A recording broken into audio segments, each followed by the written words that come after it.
Boa noite a todos, então. Estamos iniciando, então, a nossa aula de hoje. Sejam todos bem-vindos.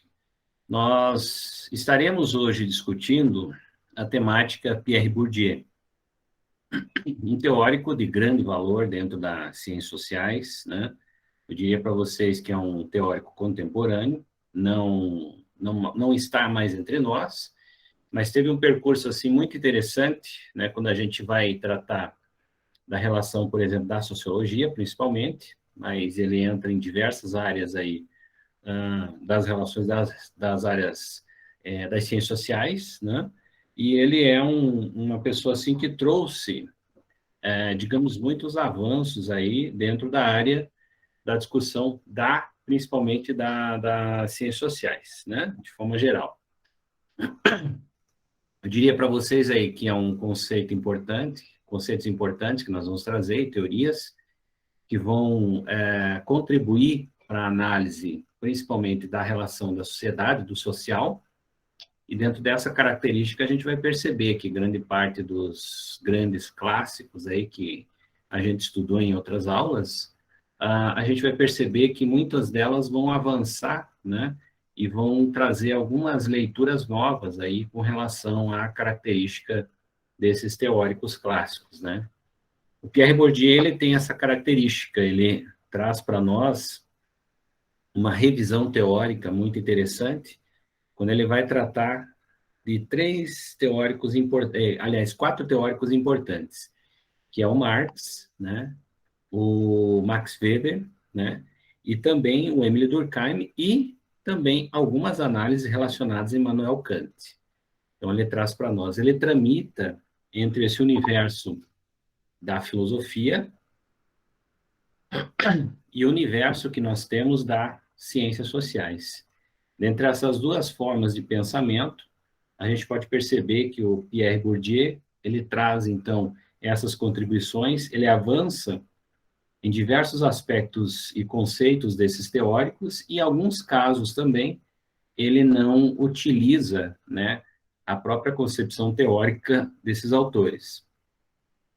E nesse sentido, a gente vai observar, então, que ele traz uma concepção bem atual, né, contemporânea, para a gente perceber, basicamente, como essas teorias elas vão ser construídas na atualidade, né? O Pierre Bourdieu, ele é um autor que produziu diversos livros, obras, assim, de diversas áreas. Ele é um autor que também teve várias contribuições na área da educação, escreveu diversas obras na área da educação, e é um autor que eu diria para vocês muito interessante, porque grande parte das suas obras, né, ele simplesmente deixou, né, para que se fosse publicada e as pessoas conseguissem, por exemplo, adquirir esses trabalhos. Então, hoje, na internet, por exemplo, você tem diversas obras do Pierre Bourdieu que podem ser baixadas, né? Então, escritos da educação, algumas outras obras relacionadas à economia, também ele tem algumas contribuições na área da economia, que vai, em outras palavras, fazer essa ampliação, né? Então, ele utiliza das suas teorias para poder ampliar diversos conceitos de análise dentro das relações sociais, que vai efetivamente contribuir para as teorias sociais, né? Então, nesse sentido, nós temos um autor que é de grande valia, que vai, em outras palavras, trazer, então, essas contribuições. É importante a gente pensar que o Pierre Bourdieu, né, quando a gente vai ler os textos dele, a gente vai perceber assim, opa, em primeiro momento, não, esse cara é marxista, não, esse cara é weberiano, não, esse cara é durkheimiano, não, esse cara aqui, ele segue Kant. É um tanto quanto complexo nós interpretarmos essa relação, porque ele trabalha com todos esses autores.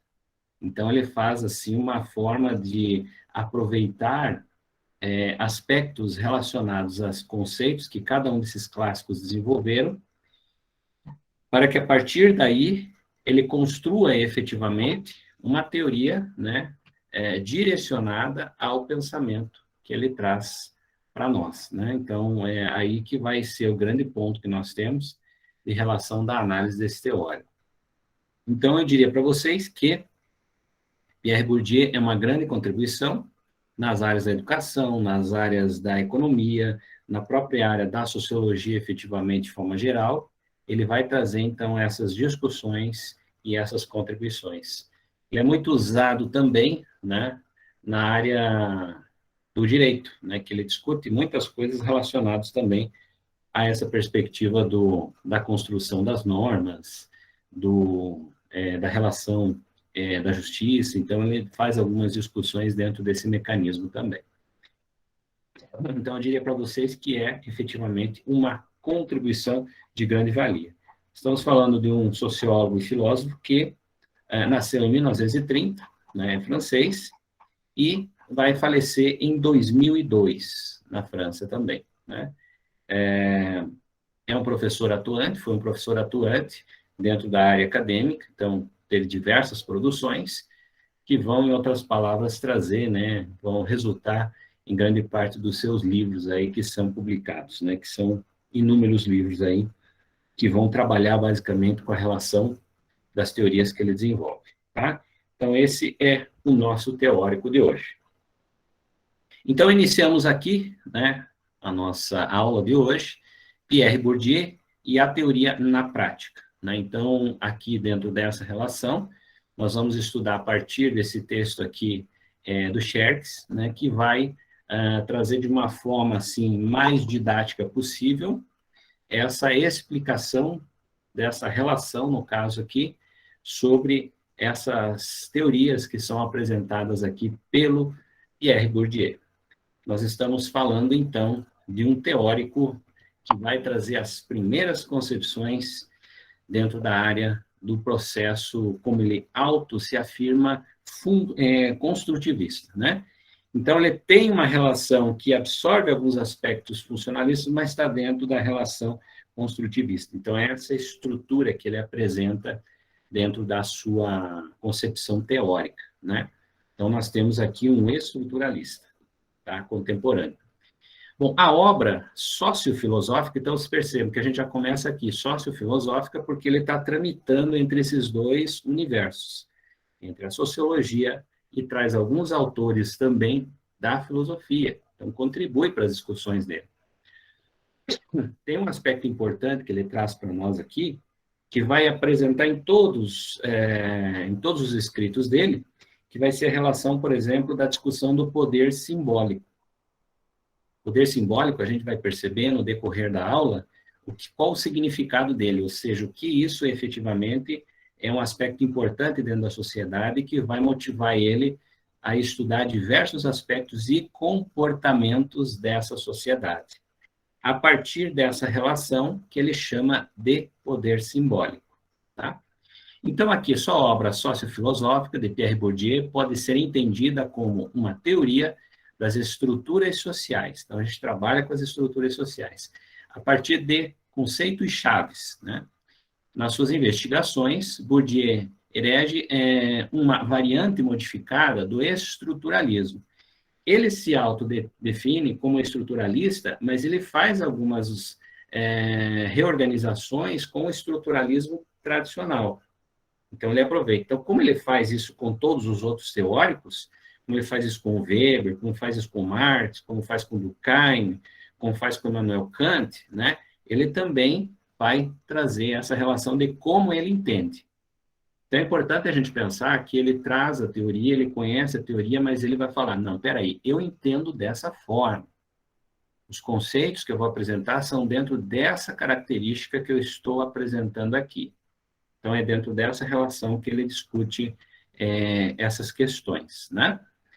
Ele se esforça para encontrar tramas lógicas ou problemáticas que evidenciam a presença de uma estrutura subjacente ao social. Segue a tradição de Saussure e Lévi-Strauss, que são da área da antropologia, né, ao aceitar a existência de estruturas objetivas, né, independente da consciência e da vontade dos agentes. Bom, o que acontece? Nesse sentido, ele vai usar a palavra agentes, então, quando ele vai se referir a pessoas, né, ele vai falar dos agentes. Então, vai aparecer vários momentos dentro desse texto, a palavra agentes, que é a referência que ele tem, por exemplo, do homem, né? O homem agindo dentro da sociedade. Então, esse é um dos conceitos que já começa a acrescentar. Então, você já vai entendendo que todo momento que nós falarmos de agente, nós estamos falando dessa relação que ele traz para nós, né? Então, além dele fazer uma grande revisão teórica, né, de conceitos e também da interpretação dos clássicos, ele vai construir seus próprios conceitos a partir dessas influências. Conceito básico, né, como a gente fala, por exemplo, na filosofia, você tem a tese, você tem a antítese, que contrapõe a tese, e de tudo isso resulta a síntese, basicamente essa é uma das linhas do pensamento filosófico que ele atribui, né, no caso, a sua forma de conhecimento, a sua composição de conhecimento, né? E ele também é muito respeitado entre a área da filosofia. Mas deles difere em sustentar que tais estruturas são produtos de uma gênese social, dos esquemas de percepções, de pensamento e de ação. Duas coisas importantes, pensamento e ação. Então, isso vai ser duas coisas que serão discutidas, né, nessa relação, por exemplo, da produção desses agentes dentro da sociedade. Que as estruturas, as representações e práticas constituem e são constituídas continuamente. Então, ela produz e reproduz. É um processo que nós entendemos como uma dinâmica. Então, ela tanto produz quanto ela reproduz. Então, nesse sentido, é um processo que continuamente ela vai estar se reconstruindo dentro da sociedade. Isso a gente já percebe que muitos dos teóricos, por exemplo, já trazem essa discussão, que é a relação, por exemplo, da dinâmica da sociedade. Então, a gente pode falar de uma forma geral, porque cada teórico tem a sua característica de como fala sobre esse tema, e nesse sentido a gente vai ter essa relação também, ele discutindo aqui, que é esse processo da dinâmica. Então, a dinâmica é nada mais do que nós entendermos que a sociedade ela se modifica, ela modifica a sua forma de agir, ela modifica a sua forma de pensar, e essa relação, por exemplo, dessas modificações que elas são estudadas, né? O que mudou de uma sociedade para outra? Então, é esse processo que ele passa a ser o suporte para a discussão e para a formulação teórica desse autor aqui, que é o Pierre Bourdieu, tá? Então, esse é um dos aspectos importantes que nós vamos trazer aqui dentro desse contexto. O estruturalismo de Bourdieu se volta para a função crítica. Então, um dos aspectos que nós vamos trazer aqui, né, é uma relação de uma característica crítica. Então, isso já é um outro conceito que a gente pode colocar aí dentro da relação dos estudos de Bourdieu. E do desvelamento da articulação social. Então, a crítica, né, que se faz e como isso vai reestruturar esse processo, né, da articulação social, ou seja, das pessoas se relacionando, né? O método que adota se presta à análise dos mecanismos de dominação. Dominação já é uma influência que tem dos autores clássicos, né, cada um deles com a sua característica, mas traz essa relação. Então, isso vai aparecer dentro do contexto dele também. Da produção de ideias, da gênese das condutas, né? Então, o processo do controle da sociedade, o processo de como a pessoa se comporta nessa sociedade, né?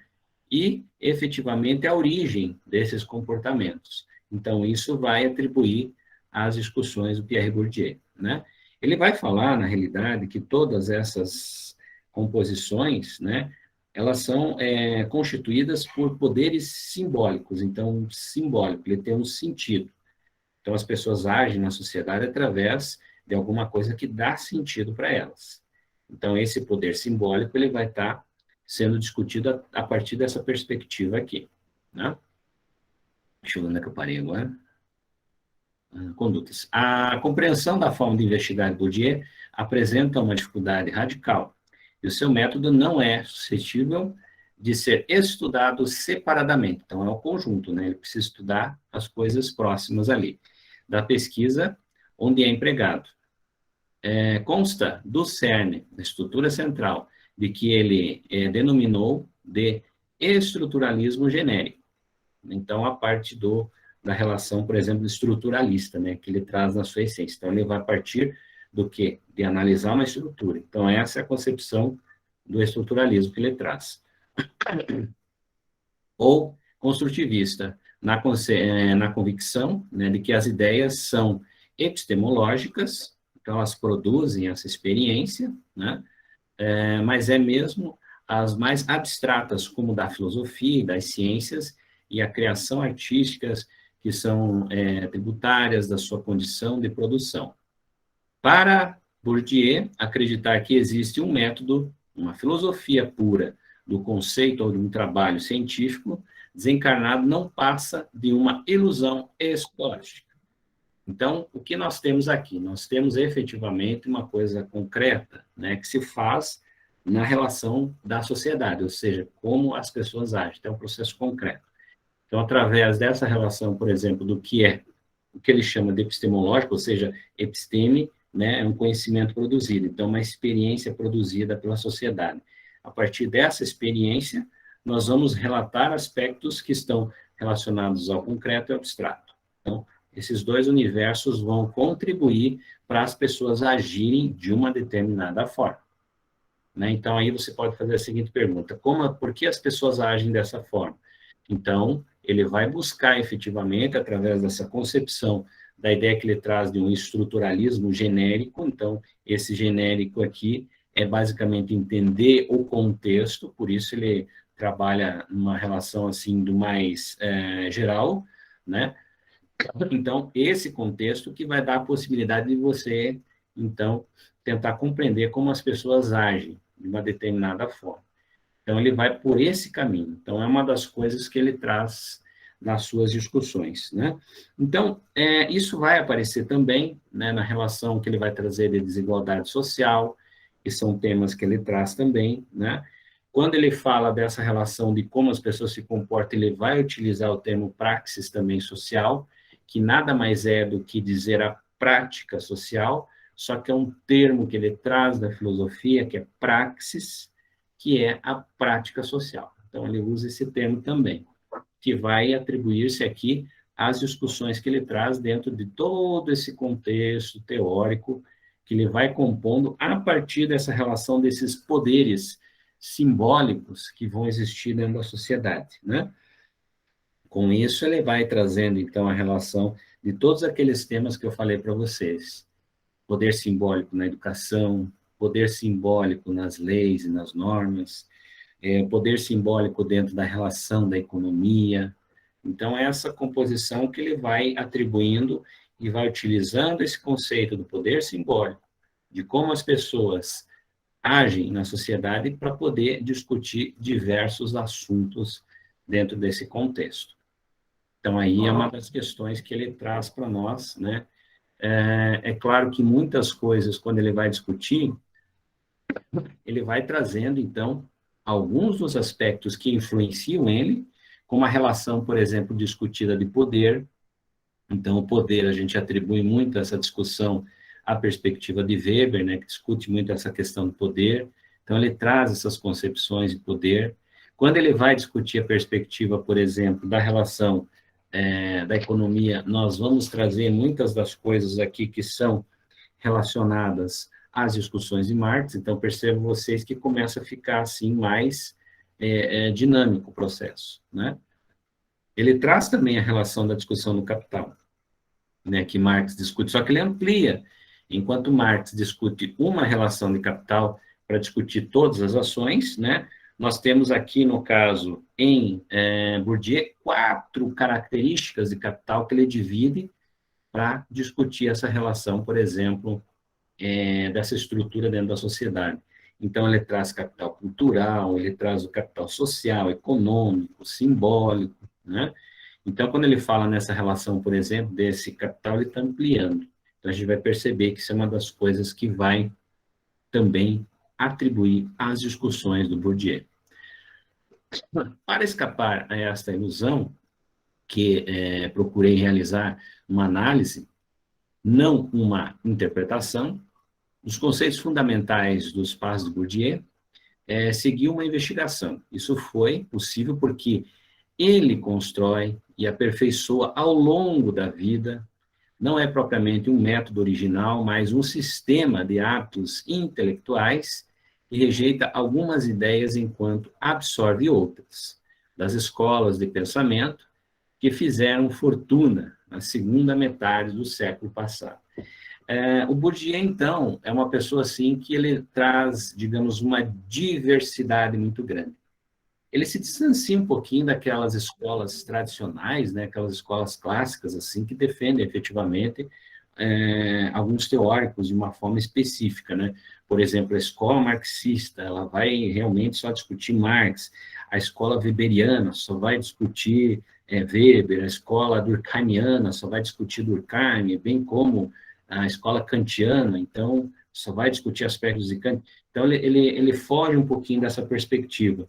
Ele consegue tramitar, ele consegue andar, ele consegue dialogar com essas escolas diferenciadas. Então, em outras palavras, alguns autores poderiam falar que ele consegue fazer uma boa mistura de água e óleo aí, né? Porque, na realidade, algumas dessas teorias, elas vão se contrapor em alguns momentos. E ele, o que ele faz? Ele retira, né, alguns aspectos importantes, que ele acha importante, e começa a construir os seus próprios conceitos. Não é uma coisa, assim, muito inovadora, mas ele consegue avançar, né, diante da relação, por exemplo, do que cada um desses autores consegue discutir. Então, ele traz uma característica própria. Por isso, a gente não pode dizer que ele é weberiano, que é marxista, ou que é durkheimiano, muito menos kantiano. Mas ele absorve muitas das coisas que esses autores discutem. Não rejeita, ele traz, né, e evidencia aquilo que ele acha importante e amplia. Como é o caso aqui, por exemplo, da discussão do capital, né? O Marx discutiu uma relação do capital, ele vai discutir em 4 vertentes. E, claro, né, a questão que vai estar presente aqui nas discussões dele, isso sem dúvida nenhuma, uma coisa assim que eu diria para vocês de uma forma muito clara, que é a relação, por exemplo, da desigualdade social. Então, a desigualdade social é uma das questões que vai estar adentro às diversas temáticas que ele discute, bem como também a relação, né, de domínio sobre a questão dos trabalhadores. Não é efetivamente uma discussão assim que esteja mais voltada, por exemplo, àquela característica de Marx assim da luta de classes. Mas ele vai em determinados momentos, por exemplo, falar sobre a questão do trabalhador, né, da posição do trabalhador, da importância dele dentro do contexto social, dentro de todo esse mecanismo. Então, não consegue falar isolado, mas ele consegue falar dentro do contexto. Então, essas características, elas vão estar atribuídas aqui, né, a essa relação que ele vai chamar mais tarde, que ele traz como hábitos, né? O que são os hábitos? É a capacidade dos agentes se incorporarem na estrutura social. Isso são hábitos, né, que ele vai trazer para nós, que é uma das coisas que vai estar relacionada e vai aparecer também em alguns dos slides aqui. Então, hábitos é um termo que ele fala. Então, é a capacidade que você tem do agente interagir, né? Então, o que é isso? É o hábitos que ele traz dentro do conceito dele. Heranças, né? Então, aqui a gente tem essa relação, por exemplo, além desses clássicos, a gente vai ter alguns outros autores, né? A gente não vai se remeter somente a esses clássicos, tem vários outros autores que vão contribuir para o pensamento dele. Também dentro de áreas específicas, como a área da antropologia, então você vai ter aí autores, né, com características estruturalistas também, como é o caso da antropologia, que você tem, que vai ter muitas contribuições aqui, que vão aparecer discussões aqui para o Bourdieu, e aparece também nos textos dele, né? Quando ele faz alguma crítica, quando ele faz alguma leitura, e ele é uma característica muito importante, porque ele faz diversas interpretações. Então, ele traz essas interpretações, né, no caso, desses autores importantes que existem dentro do meio ao qual ele se reporta, né, que é o estruturalismo, e aí ele vai trazer, então, discussões, relações, análises, interpretações, e vai também ampliar essas discussões dentro desse mecanismo, né?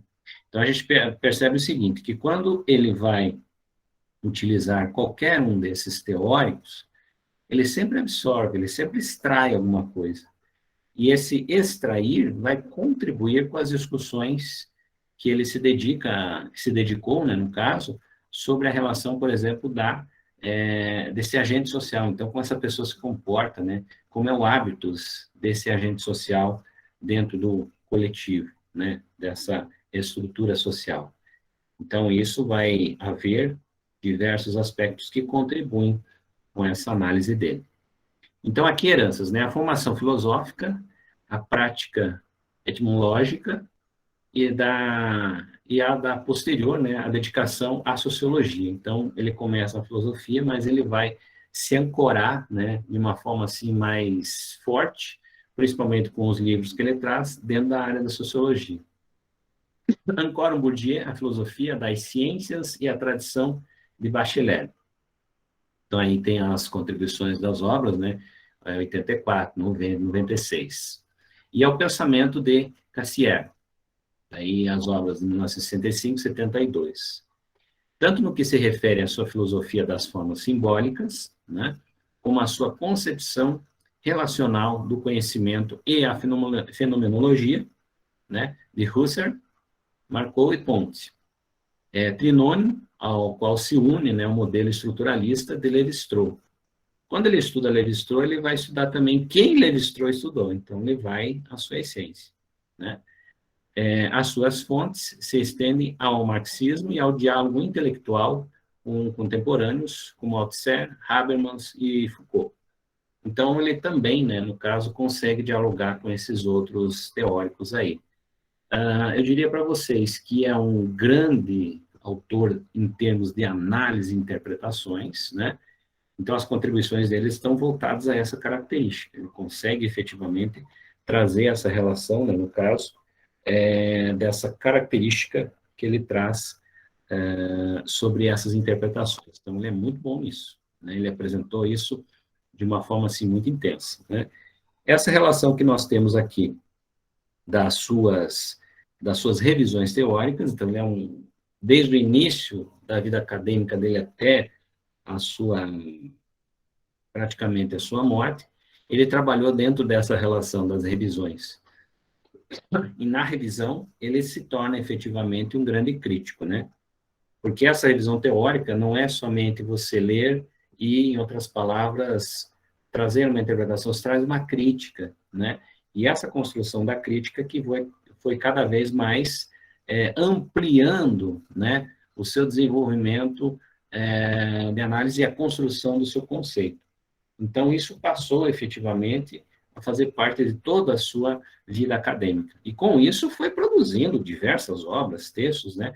Além dos livros que a gente tem no Pierre Bourdieu, nós temos também uma grande quantidade de artigos que ele publicou. Publicou muitos artigos, né?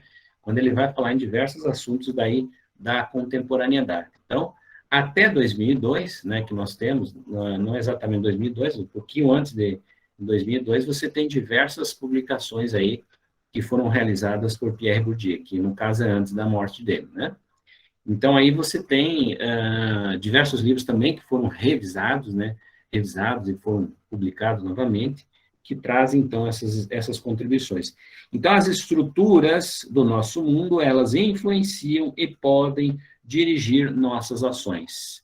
Quando ele fala de estruturalismo, ele está dentro dessa característica. Então, repetindo aqui para vocês, as estruturas do nosso mundo, elas influenciam e podem dirigir nossas ações. Aí vem a perguntinha, como?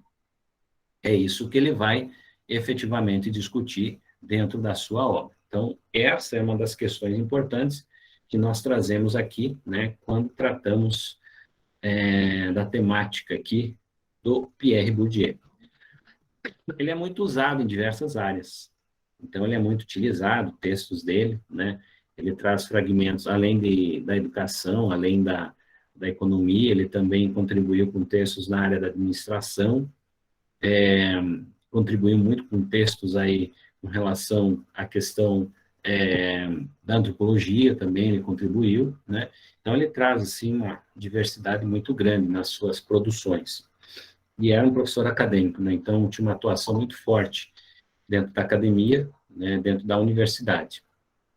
Do estruturalismo, Bourdieu rejeita a redução objetivista e nega a prática dos agentes e não se interessa senão pelas reações de coerção que eles impõem, né? Então, a coerção é uma das coisas que vai aparecer também dos autores que ele vai utilizando, né? Principalmente com características aí marxistas e características weberianas, né? Que vão trazer esse contexto diferenciado de cada uma dessas linhas, mas trata dessa relação da coerção, né? Que vai existir dentro da sociedade.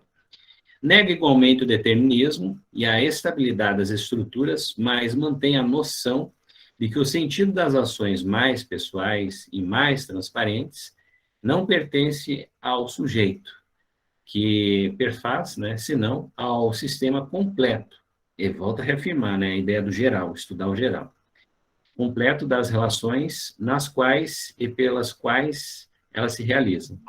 Com isso, ele se coloca a meia distância entre o subjetivismo, que se considera a gênese social das condutas individuais, e o estruturalismo, que considera a história e as determinações dos indivíduos. É uma perspectiva que difere substancialmente de Saussure e Lévi-Strauss, ainda que procure identificar as estruturas transfactuais que escapam às observações empíricas e pensa que a realidade só possa ser conhecida graças à intervenção das teorias e arcabouços conceituais.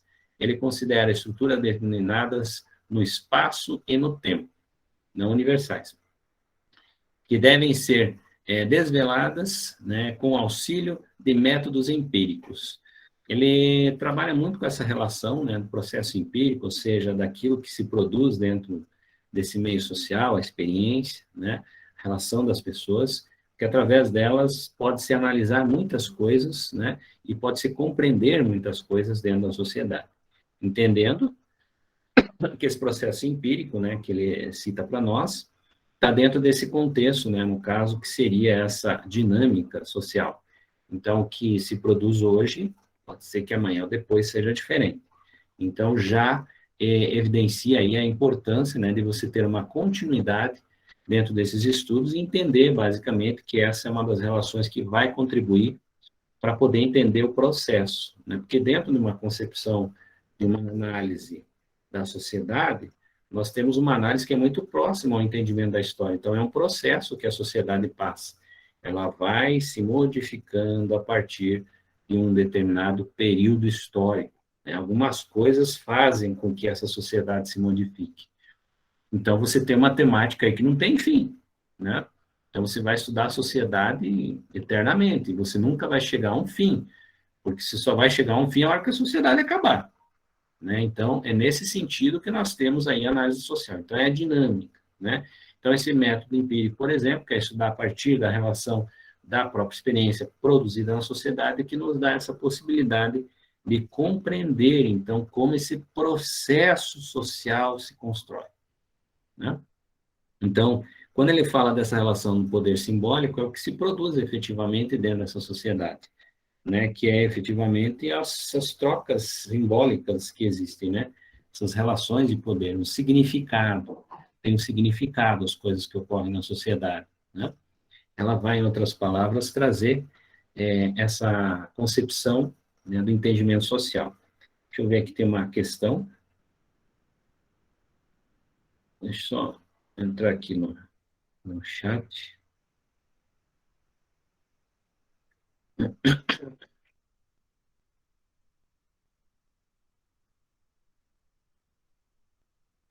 Sim, a Leidiane perguntou para nós aqui, professor, as teorias de Bourdieu defendem as classes mais baixas em desvantagem? Sim, ele faz isso, né? Então, uma das coisas que ele discute é essa relação, por exemplo, não como discute Marx, mas ele trabalha nessa relação, por exemplo, da concepção de produção de desigualdade dentro da sociedade. Então, ele traz essa discussão também. Então, está dentro desse mecanismo dele. Tanto é que, quando nós falamos dessa perspectiva, ele traz um braço muito forte, que é quando ele vai discutir efetivamente a educação. Ele entende que a educação, por exemplo, é um dos aspectos importantes para o desenvolvimento da sociedade. Então, ele traz isso, né, com uma perspectiva muito forte, né, na relação, por exemplo, dessa análise, desse capital, né, que ele traz, que é efetivamente uma das questões importantes, que quando você fala em capital social, né, você vai falar das relações existentes dentro da sociedade. Quando você fala em capital econômico, você vai falar dos recursos financeiros que podem ser adquiridos nos status sociais. Ele não faz a crítica à riqueza, mas, de certa forma, ele discute, né, a possibilidade das pessoas, por exemplo, ter uma condição melhor. Isso é uma das coisas que ele traz. Né? Mas ele não condena, efetivamente, por exemplo, uma questão de uma estrutura hierárquica dentro da sociedade. Isso, na visão dele, tem uma certa composição, mas também você precisa pensar que dentro dessa relação nós temos efetivamente essa composição, né? No caso, que vai precisar ser mais justa, né, dentro da sociedade. E aí tem algumas coisas que vão também aparecer no discurso dele, como a relação, por exemplo, de racismo, assédio moral, essas hierarquias dentro da estrutura social também são discutidas dentro desse contexto, né, que vai remeter a um conjunto do que ele chama de etiquetas sociais, que são os rituais existentes dentro da sociedade, né, os rituais sociais.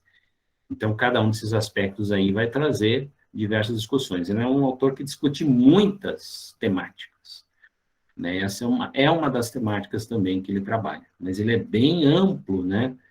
Tem alguns autores, por exemplo, do clássico, que você vê que se discute, se estrutura, né? Dentro de uma linha, e ele persiste naquela linha. O Bourdieu, ele discute tudo que existe dentro da sociedade, então ele é muito amplo nesse sentido. Então, em alguns momentos, assim, tem temáticas que você precisa realmente buscar, né, essas informações, aonde está, né, qual artigo, qual livro que ele discute essa temática, que é bem amplo. Então, nesse sentido, a gente tem essa relação aí desse autor. É um autor interessante para ler, gente, tá? E eu diria para vocês, embora ele tenha alguns momentos aí da escrita dele um pouquinho rebuscada, mas ele tem uma didática muito interessante, assim, quando ele vai discutir um tema. Então, esse é um autor que eu indico para vocês, assim, que vale a pena ler, né, porque ele tem, digamos, uma lógica bem interessante na discussão dele. Então, toda a teoria dele, ela está relacionada em campo, hábitos e capital.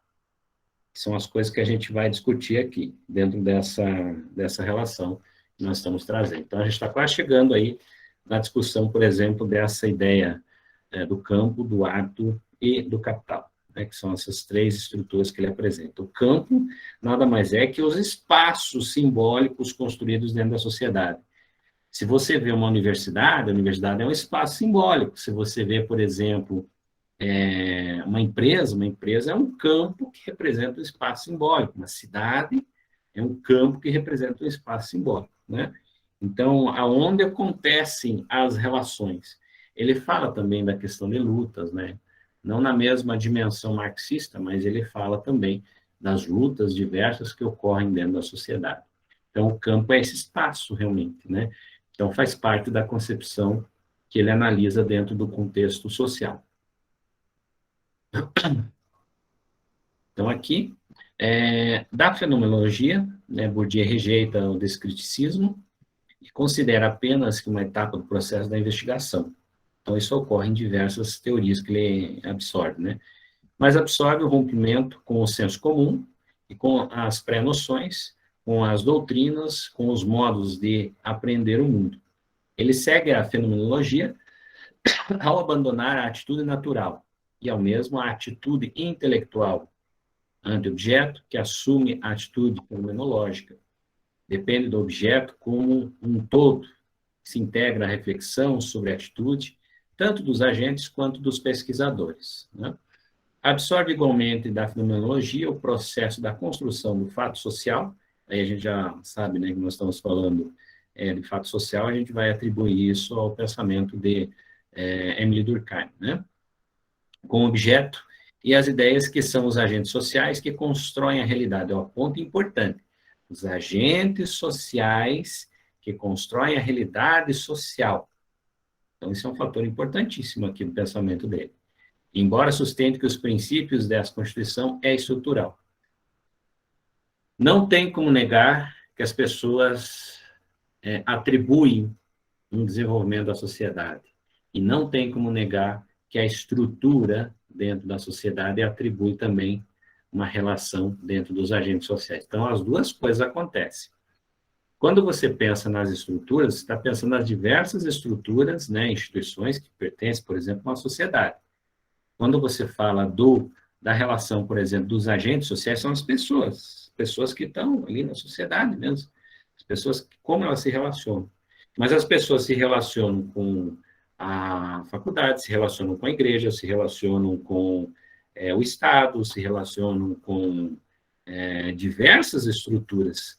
Então, você tem uma composição estrutural dentro desse contexto, que vai, em outras palavras, se relacionar com a agente social. Cada um deles tem um papel importante. Cada um deles age dentro da sociedade de uma forma extremamente importante. Então, a gente vai perceber que ele vai conseguir discutir essas questões, né? Ele vai atribuir isso a essas relações. Então, a capacidade que você tem dos agentes, né, incorporar na estrutura social é o que ele vai chamar de hábitos, essa capacidade.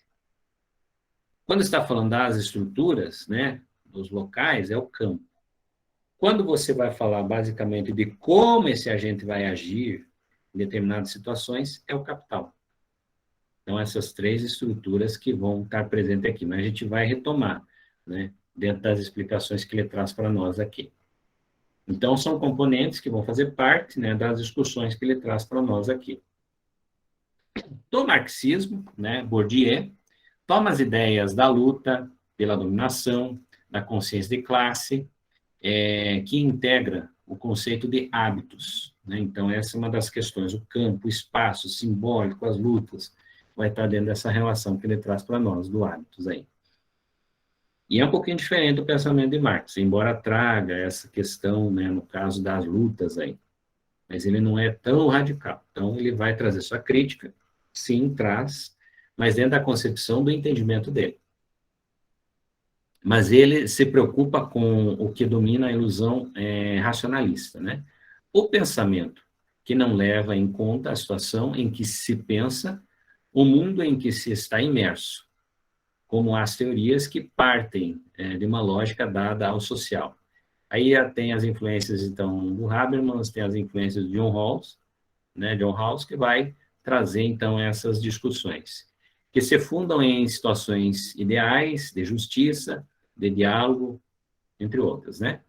Bourdieu também se afasta das categorias marxistas ligadas à luta de classe, falsa consciência, alienação, mistificação. Para ele, a dominação se exerce sempre mediante a violência, seja ela bruta ou simbólica. Seja mediante a coação física sobre os corpos, seja através da coação espiritual sobre as suas consciências. Aí tem uma certa influência também do pensamento de Foucault, né, que vai trazer uma discussão bem aprofundada sobre a questão da violência, né, da questão violência dos corpos, né, que é uma das coisas que ele discute também. Então, nesse sentido, alguns aspectos vão ser trazidos de Marx, mas não na sua íntegra, então é importante nós pensarmos nisso. Nenhum desses autores citados aqui, nenhum deles que o Bourdieu estudou, ele utilizou na íntegra. Então, ele vai absorver alguns aspectos.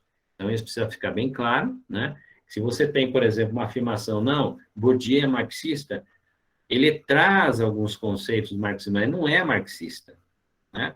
De carteirinha. Ele traz alguns conceitos do Weber, mas não é weberiano. Ele traz alguns conceitos do Emile Durkheim, mas não é durkheimiano. Então, é uma das coisas aqui, né, que nós precisamos interpretar, que todas essas citações, as diversas citações aí, né, que ele vai trazer, não vão ser efetivamente na íntegra utilizados aqui como referência teórica. Então, alguns aspectos serão descartados.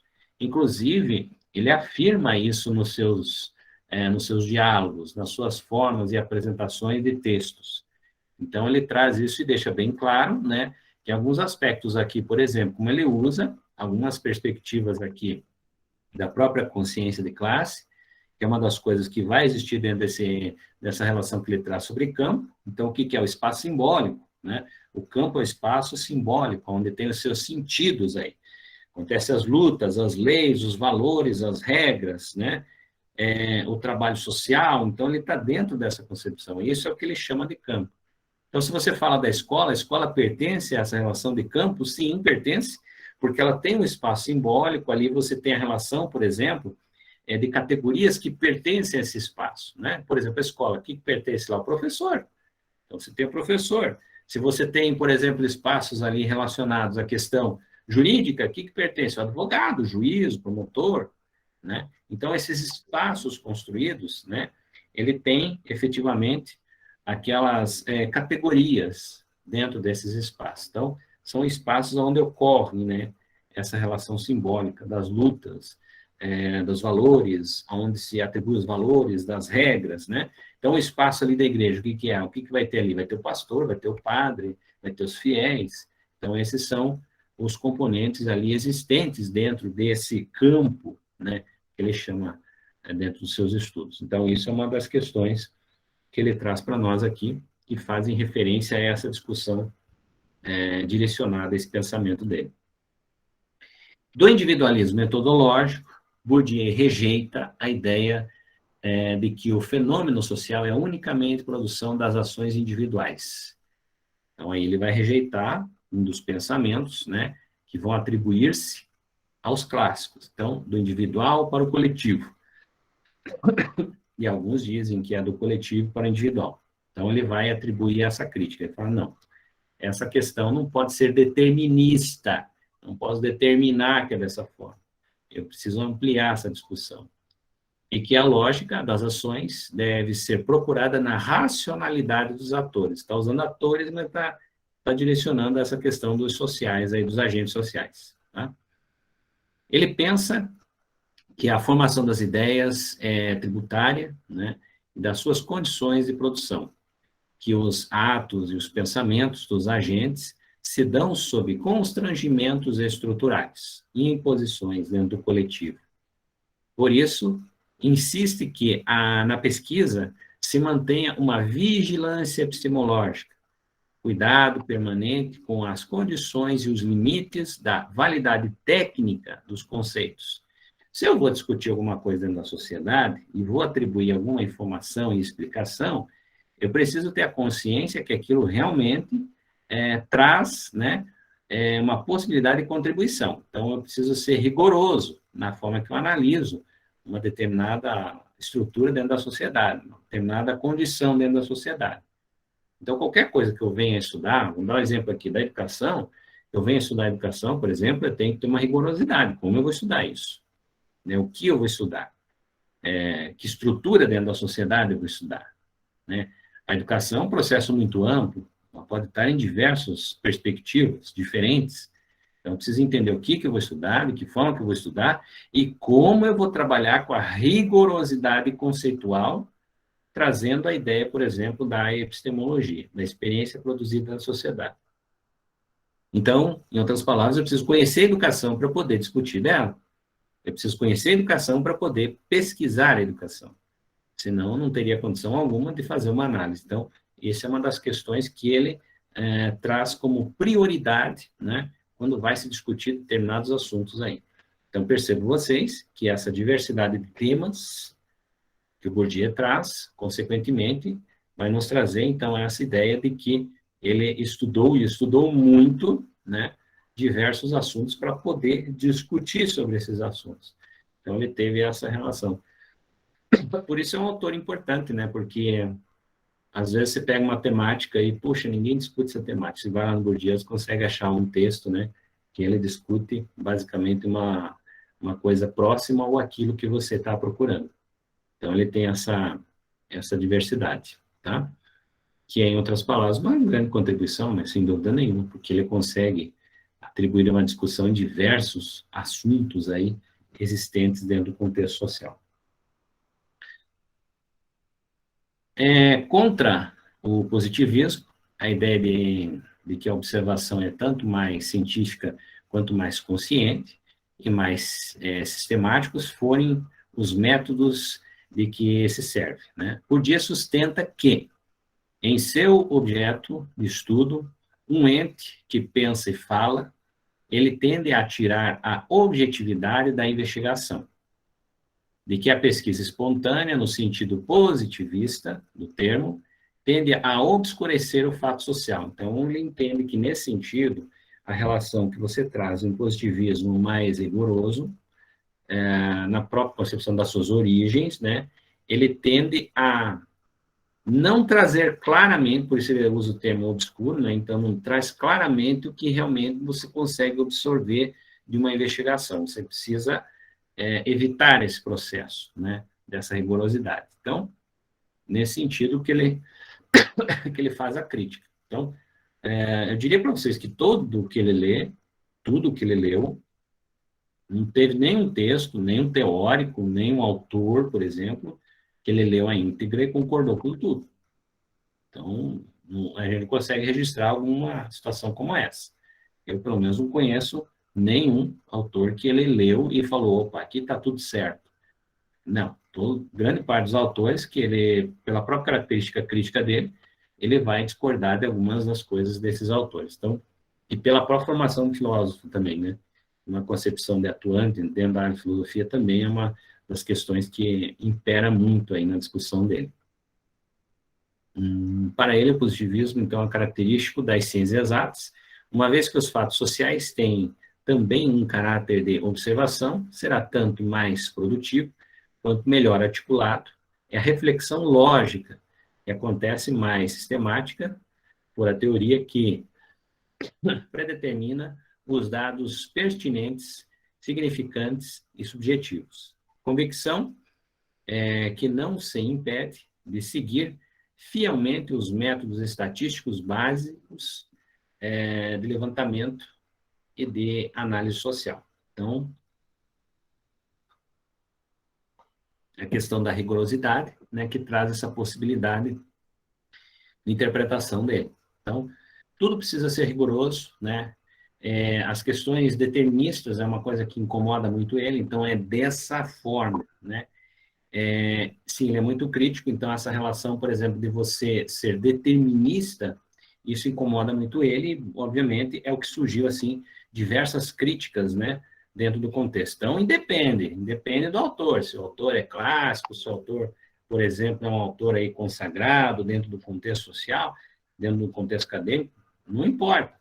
Todos eles, né, quando praticam, e, lógico, quando vai se defender sua teoria, você vai trazer, obviamente, o quê? Um certo determinismo dentro da sua teoria. Você está defendendo a sua teoria.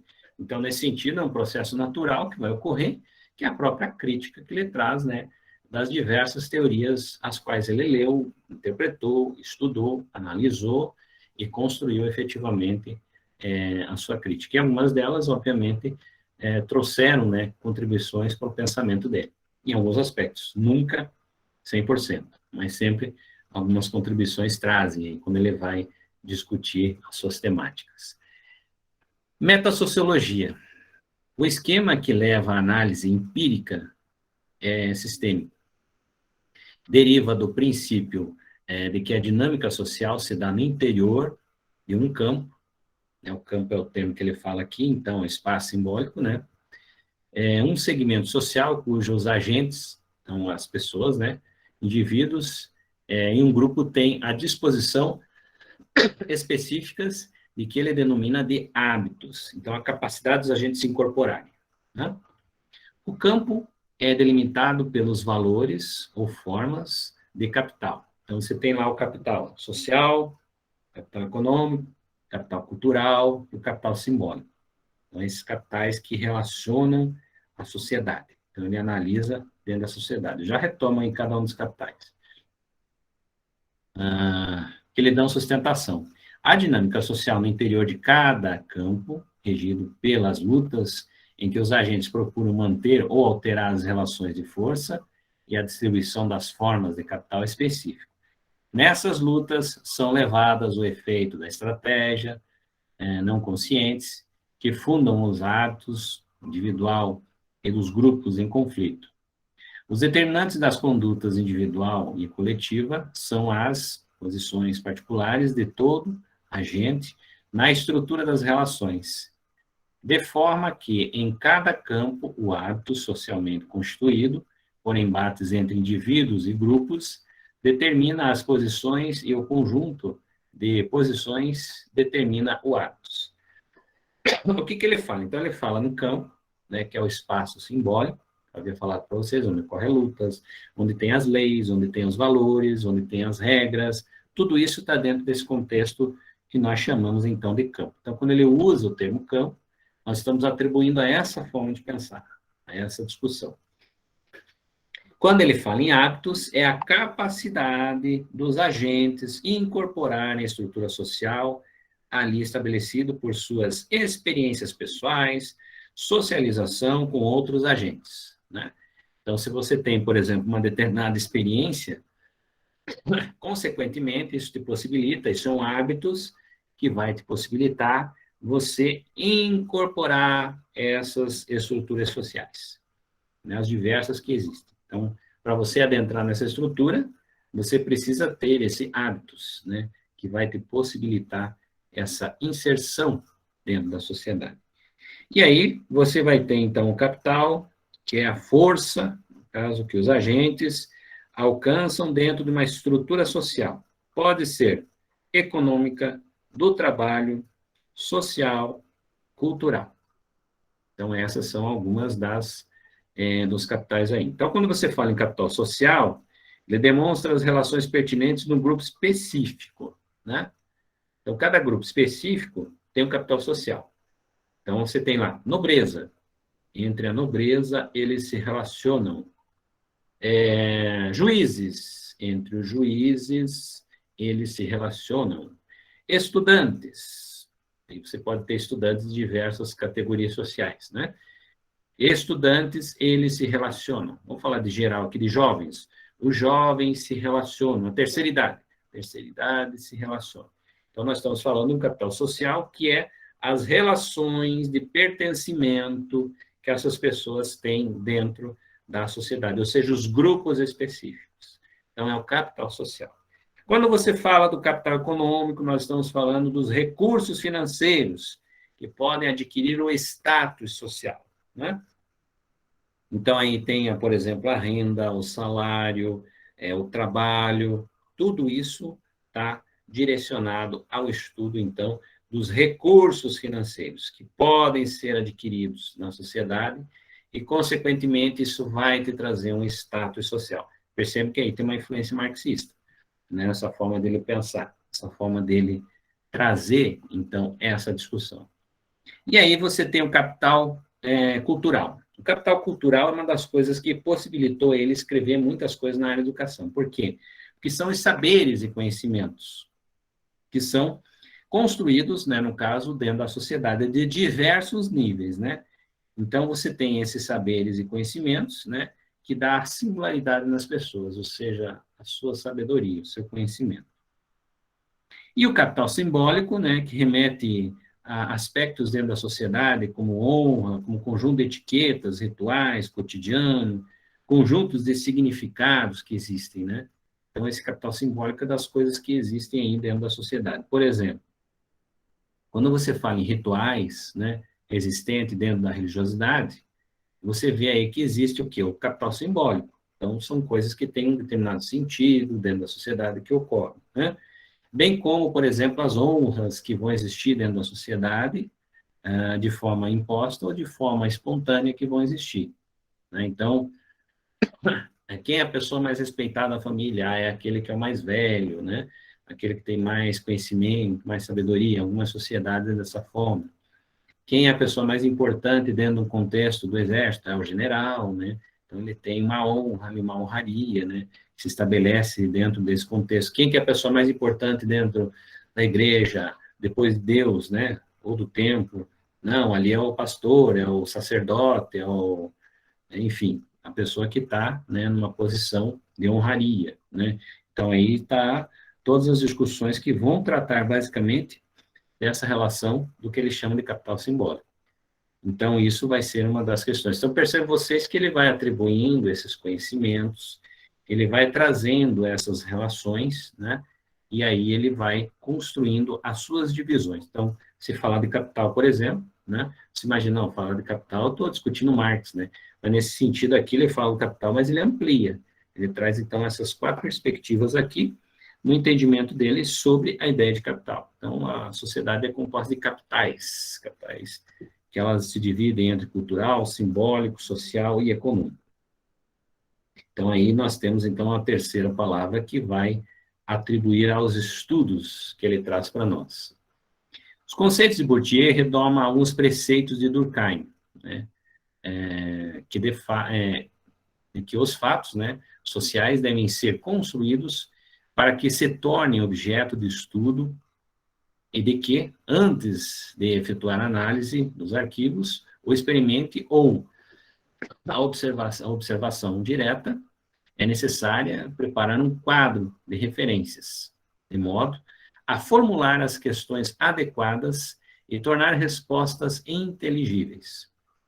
Um sistema de regras que vão reger os princípios unificador e reorganizador da teoria, na construção do objeto, é preciso separar as categorias que pré-constroem o mundo social e que se fazem esquecer as suas evidências, o que significa levar ao campo conceitos sistêmicos, né, noções que pressupõem uma referência permanente ao sistema completo das suas inter-relações e submetem a uma referência à teoria. Os conceitos primários, formulados e aperfeiçoados por Bourdieu, são de hábitos e de campo, né, que a gente citou agora. Então, quando a gente vai falar aqui a ideia, por exemplo, do Durkheim, ele vai influenciar no pensamento da ideia do fato social. O fato social que ocorre na sociedade, existem diversas perspectivas do fato social. Ele não vai usar exatamente esse termo, então ele vai atribuir isso ao pensamento dele. Então, ele vai dizer que na sociedade nós temos aí o campo, né? Nós temos o hábitos e nós temos o capital, que vai fazer parte de tudo aquilo que se produz dentro da sociedade. Para você descrever cada um deles, como a gente citou anteriormente aqui, né, a gente observou que muitos dos processos teóricos desses autores, esses clássicos, né, vão influenciar aqui para como ele vai construir cada um dessas palavras importantes que faz parte do conceito dele, né, de como ele analisa, então, a sociedade. Isso faz com que, no caso, o entendimento dele, seja efetivamente diante dessa relação. Então, é uma fórmula que ele traz, né? Uma fórmula que ele traz para nós, então, podemos entender como ele analisa a sociedade. O hábitos constitui a nossa maneira de perceber, julgar e valorizar o mundo conforme a nossa forma de agir, corporal e materialmente. É composto pelo ethos, né, e os valores em estado prático não consciente, que rege a moral cotidiana, diferente da ética, da forma teórica, argumentada, explicitada e codificada da moral. O ethos é um conjunto sistemático de disposições morais, de princípios práticos, né? Pelos princípios interiorizados pelo corpo, postura, expressão corporal, uma aptidão corporal que não é dada pela natureza, mas adquirida, né? Isso é uma citação de Aristóteles que ele traz no trabalho dele. E pelos eidos, os modos de pensar específico da apreensão intelectual da realidade, que é princípio de uma construção da realidade fundada em uma crença pré-reflexiva no valor indiscutível dos instrumentos de construção e nos objetos construídos. Então, falar no hábitos é, em outras palavras, essa relação que existe, ou seja, essas experiências pessoais, né, que elas vão socializar com os outros agentes.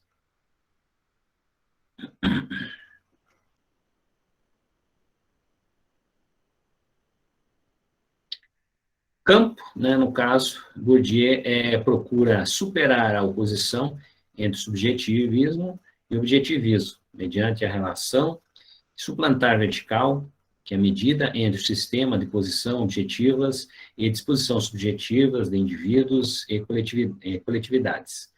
Hábitos é referido a um campo, né, que se acha entre o sistema imperceptível das relações estruturais que moldam as ações e as instituições e as ações visíveis desses atores, né?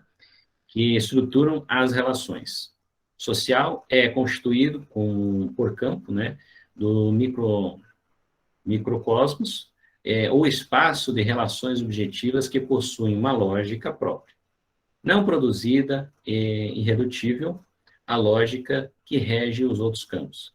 Campo é tanto um campo de forças, uma estrutura que constrange os agentes nele envolvidos, quanto um campo de lutas, em que os agentes atuam conforme suas posições relativas no campo de forças, conservando ou transformando sua estrutura. Os campos não são estruturas fixas, são produzidas da história, das suas posições constitutivas e das disposições que elas privilegiam. Dois pontos importantes que ele traz para nós aqui. A relação do campo como forças, né, e o campo como lutas. Então, essas duas coisas, elas vão existir. Então, ela vai tanto estar em uma estrutura onde você vai buscar alguma coisa, como uma estrutura que vai impor para você alguma coisa. E aí, você não tem um processo, né, como ele até mesmo cita, de uma característica que você venha trazer de uma relação fixa. Então, ela não vai trazer uma resposta, eu diria para vocês, dogmática, ou seja, uma verdade ali que não se modifica. Então, ali você tem uma composição que ela, consequentemente, pelo processo natural da dinâmica, em algum momento ela pode se modificar, né? E naturalmente se modifica. Essa é uma das questões que ocorrem dentro desse cenário, que é uma questão, eu diria para vocês, natural, né? A sociedade modifica, mas ao mesmo tempo essas relações do campo de forças, campo de luta, né, que vão existir dentro desse contexto, das diversas faces que vão estar atuando, vai, em outras palavras, acontecer dentro desse mecanismo. Então, eu não tenho uma definição clara, né? Não, a definição é essa, o campo vai acontecer dessa forma. Então, você foge do próprio determinismo, né?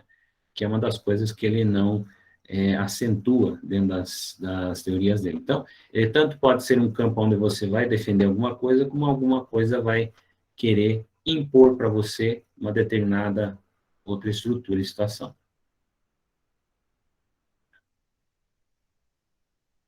Alguém queria fazer alguma pergunta aqui? Não, professor, desculpa, foi uma pane no meu computador aqui. Ah, não, tranquilo, então.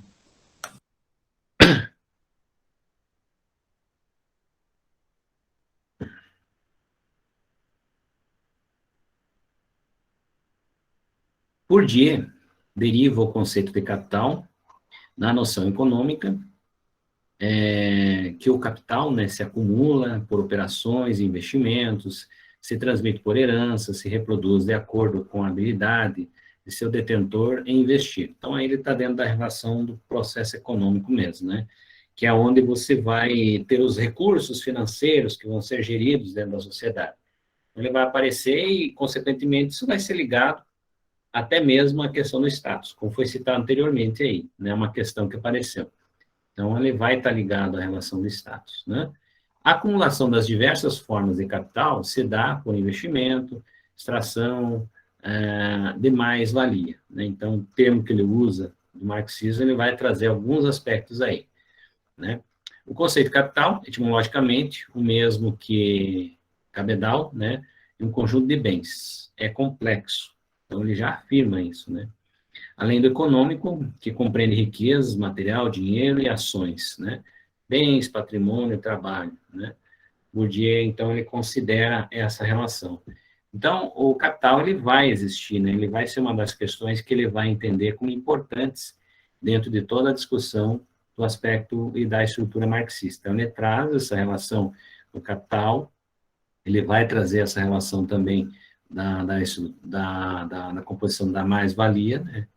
Que vai atribuir-se às teorias marxistas e vão, em outras palavras, dar um rumo diferenciado, porque ele amplia isso, né, trazendo as diversas formas que ele entende que existem o capital dentro da sociedade. Então, isso faz parte da composição teórica dele, que, em outras palavras, vai atribuir-se, né, a essas discussões que ele traz sobre a relação também econômica, né? Então, ele vai também atuar dentro desse mecanismo econômico.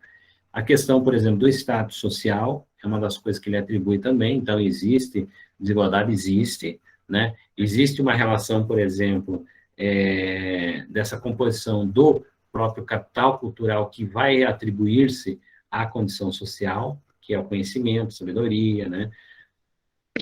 Que vai dar essa possibilidade de análise da sociedade. Então, se você pensar a ideia, por exemplo, de capital social, aliás, perdão, de capital que você teria cultural, né? Você está atribuindo ao conhecimento, sabedoria, educação, daí por diante. Isso vai influenciar, em outras palavras, dentro da relação do capital econômico.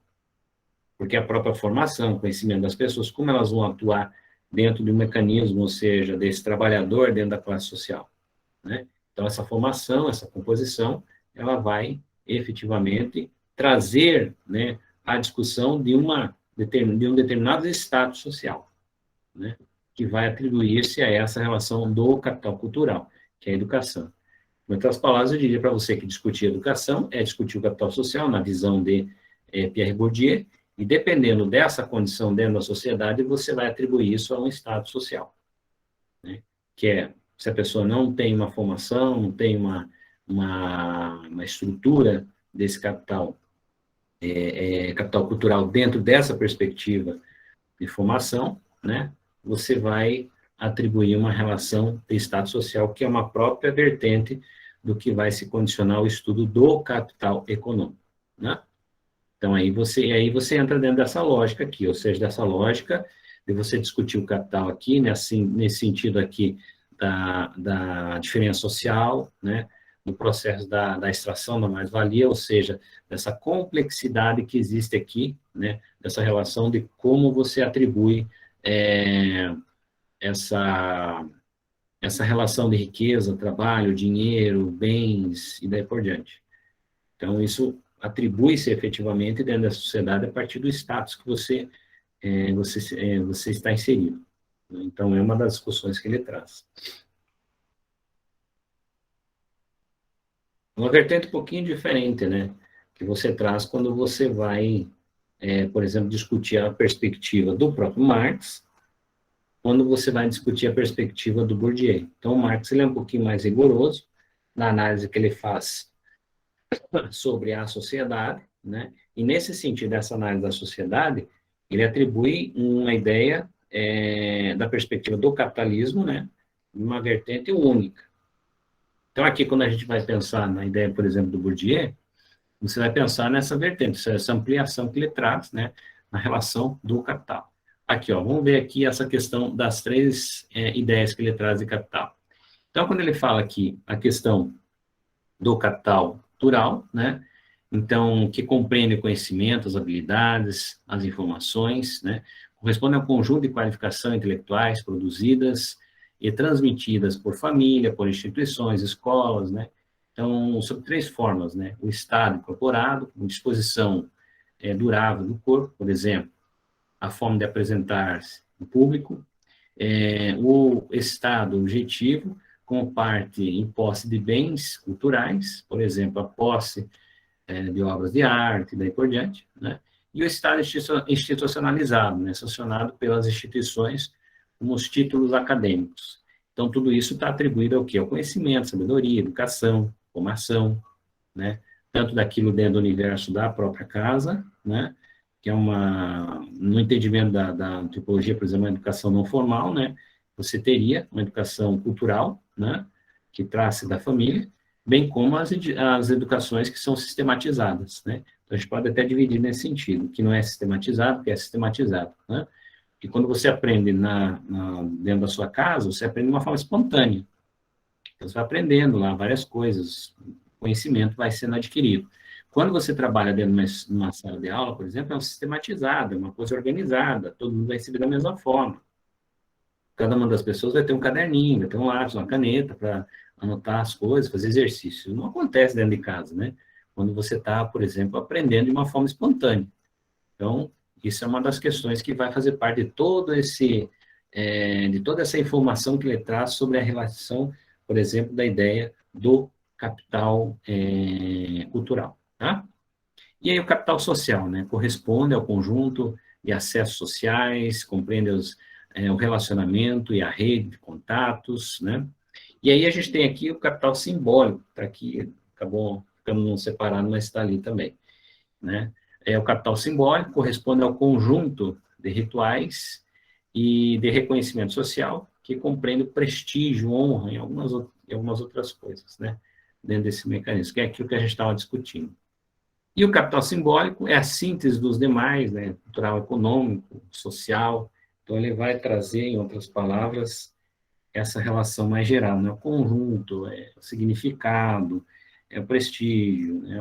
Uma série de coisas que vai, em outras palavras, atribuir essas discussões que nós trouxemos aqui. Então, percebam vocês que essas divisões é o que está estruturando grande parte, né, no caso, da discussão e da teoria trazida aqui por Pierre Bourdieu. Eu vou fazer um relax aqui, né, antes da gente entrar para as perguntas, né, daí eu vou abrir perguntas para vocês.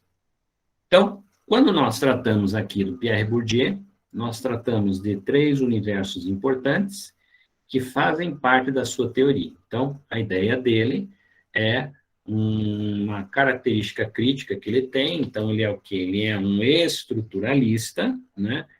Ele traz a ideia de uma sociologia praxis, ou seja, da prática, né? Ele faz a análise da relação, por exemplo, desigualdade social, violência simbólica, esses temas eles são atribuídos aqui a ele. Ele fala do aspecto econômico, ele fala da miséria no mundo, então ele vai falar desses temas, né? Até aí, pode ser que alguns atribuem ele a ser marxista justamente por essa temática, né? Mas, de certa forma, eu diria para vocês que alguns aspectos vão estar ligados aí a Weber, a Durkheim, a Immanuel Kant e vários outros aí que vão aparecer, né? Ele a característica dele é revisão teórica, então ele traz essa perspectiva da revisão teórica e a partir daí ele vai construindo seus conceitos, né? Então a ideia de poder simbólico, né, que vai existir na sua discussão, é o que efetivamente age dentro da sociedade, né? É o que vai acontecer dentro da sociedade, é o simbólico, é o sentido, né, que vai ter um sentido para pessoas aí que vão se comportar na sociedade dessa ou daquela forma, né? Lembrando vocês que ele tem em torno de quase 300 obras publicadas, entre artigos e livros, né, que são efetivamente a vida acadêmica dele, né? E aí ele traz a ideia do campus, né? Começar antes do campus, né? Então, o campus é o espaço simbólico, é onde ocorrem as lutas, é onde ocorrem as leis, os valores, as regras, né? Tudo isso está dentro dessa relação, no caso do campus. O hábitos é essa capacidade que os agentes têm de interagir, né, dentro do mecanismo social, ou seja, como se estabelece suas experiências pessoais, elas vão condicionar você a se relacionar diante de alguns grupos aí dentro da sociedade. E aí, a estrutura de capital, né, que é o que nós citamos aqui. Então, para ele construir toda essa relação, ou seja, toda essa estrutura, né, ele discute também sobre violência, um dos temas que ele trabalha também.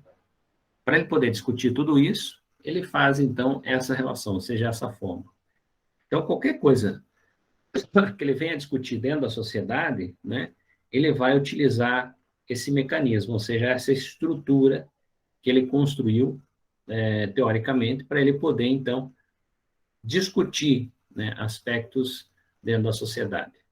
Então, aspectos, às vezes, voltados à educação, às vezes, voltados à violência, às vezes, voltados à desigualdade social, às vezes, voltado à cultura, às vezes, voltado a uma série de coisas. Então, as temáticas diversas que ele vem a trabalhar, ele usa, então, essa formulazinha, né, no caso, da metodologia dele, para ele poder, então, discutir aspectos dentro da sociedade, dentro dessa linha de raciocínio que ele traz. Então, esse é o nosso autor que nós temos, aí é o Pierre Bourdieu, né? Um intelectual de grande valor, importante, né? Pela quantidade de obras, aí vocês podem imaginar que ele é um autor muito lido, né? No universo internacional, contemporâneo, então ele discute várias coisas aí do dia a dia, né? Discutiu várias coisas, né? Porque morreu em 2002. Mas ele trouxe grandes contribuições aí para diversas áreas, né? Então, por isso ele é reconhecido e é um autor, eu diria para vocês, assim, que ele cita várias vezes, né, diversos outros autores, então, às vezes é importante, assim, puxa, não estou entendendo o que ele está falando aqui. Às vezes eu tenho que recorrer lá ao determinado autor para você retomar, né, alguns conceitos para você poder compreender da melhor forma possível o que efetivamente ele está tratando naquela temática específica. Então, esse é o nosso Pierre Bourdieu e as suas contribuições para a sociologia.